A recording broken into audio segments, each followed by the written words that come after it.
कहते हैं इंसान असली दौलत उसके खेत खलिहान नहीं, उसके रिश्ते होते हैं। और कभी कभी सबसे गहरा रिश्ता बोलने वालों से नहीं बल्कि उनसे होता है जो सिर्फ दिल से समझते हैं। आज की इस शांत लंबी कहानी में हम सुनेंगे एक गरीब किसान और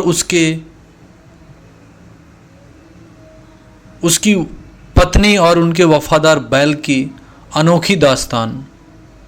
ऐसी दास्तान जो दिल को छू जाती है। टाइम था सुबह सुबह। गांव धनपुर की सुबह हमेशा की तरह शांत थी। हल्की धूप खेतों में गिर रही थी और हवा में मिट्टी की ताजा खुशबू घुली हुई थी। गांव के किनारे एक छोटी सी झोपड़ी थी जहां रहता था रघु और एक गरीब किसान, उसकी पत्नी गौरी और उनका वफादार बैल नंदू।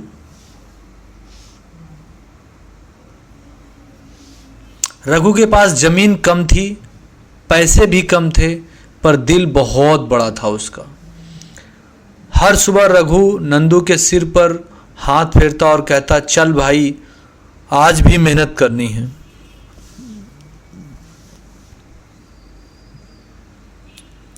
नंदू अपनी बड़ी बड़ी आंखों से जैसे मुस्कुराकर जवाब देता, मैं हूं ना। रघु और गौरी की जिंदगी आसान नहीं थी। बरसात होती, फसलें अक्सर सूख जाती और घर में खाने तक की तंगी हो जाती थी। लेकिन एक चीज कभी नहीं हुई, उनका भरोसा और नंदू की वफादारी। नंदू सिर्फ बैल नहीं था, उनके परिवार का वो एक बहुत बड़ा हिस्सा था। गौरी उनके साथ अपने हाथों से चारा खिलाती, रघु उसको बच्चों जैसे मानता था। कई बार ऐसा होता कि घर में खाने को दाल रोटी भी मुश्किल होती, पर नंदू के लिए चारा कभी कम नहीं किया गया। बात उस साल की है, सूखे का साल था। एक गांव में भयंकर सूखा पड़ा, नदी सूख गई, तालाब भी खाली हो गए और खेतों में दरारें पड़ गई। रघु की फसल पूरी तरह बर्बाद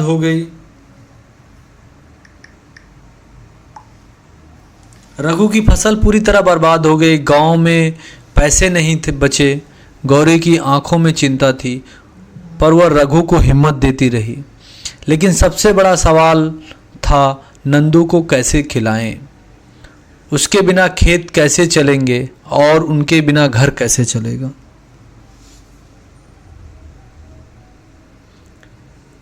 बात उस दिन की है। एक दिन कुछ गांव वाले आए और बोले, रघु, हालात बहुत खराब है, नंदू को बेच दे, कम से कम कुछ पैसे तो मिलेंगे।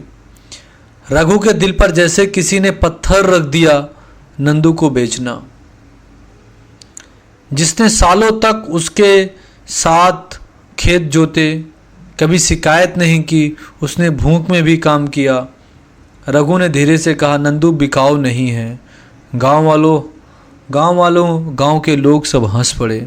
भावनाओं से पेट नहीं भरता रघु, लेकिन रघु जानता था कि नंदू सिर्फ एक बैल नहीं है, वो उसकी परिवार का एक सदस्य है, जो कि उसके हर हालात में उसके साथ था। उस रात घर में कुछ भी खाने को नहीं था। गौरी ने रघु से कहा, अगर नंदू को बेचने से हमारा घर बच सकता है तो शायद हमें सोचना चाहिए। रघु चुप रहा। बाहर चांदनी में नंदू शांत खड़ा था, जैसे उसे सब पता हो गया हो। रघु उसके पास गया, उसके माथे पर हाथ रखा और पहली बार उसकी आंखों में आंसू गिर पड़े। नंदू ने धीरे से अपनी नाक रघु के कंधे से सटा दी, जैसे कह रहा हो, मैं हूं, चिंता मत कर।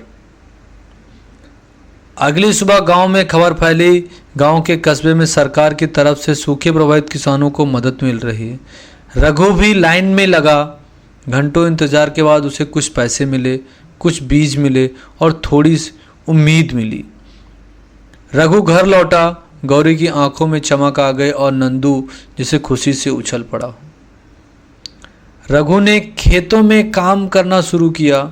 धीरे धीरे बादल घिरने लगे, पहली बारिश की बूंदें गिरी और धरती फिर से जीवित हो उठी। नंदू मिट्टी में पैर गाड़कर पूरी ताकत से हल खींचता। रघु मुस्कुराता रहता और गौरी दोनों को देखती रहती। कुछ महीनों बाद फसल फिर से लहलहाने लगी। घर में अनाज और रघु ने नंदू के गले में नया रंगीन हार पहनाया। रघु ने कभी नंदू को नहीं बेचा क्योंकि उसने समझ लिया था संकट में साथ छोड़ने वाला बहुत मिलते हैं, पर संकट में साथ निभाने वाले बहुत कम मिलते हैं। नंदू ने फिर सिर्फ खेत नहीं जोते, उसने रघु और गौरी की उम्मीदों को जोती। और आज भी गांव में लोग कहते हैं रघु की असली दौलत उसकी फसल नहीं, उसका वफादार बैल था। दोस्तों, कैसी लगी हमारी आज की कहानी? अगर आपको हमारी कहानी अच्छी लगी है तो वीडियो को लाइक करना, चैनल को सब्सक्राइब करना और वीडियो को ज़्यादा से ज़्यादा शेयर करना, ताकि हम फिर कुछ ऐसी स्टोरी लेके आएँ आपके लिए और रोमांचिक, जिस पे आपको सुनने के बाद और भी मजा आए।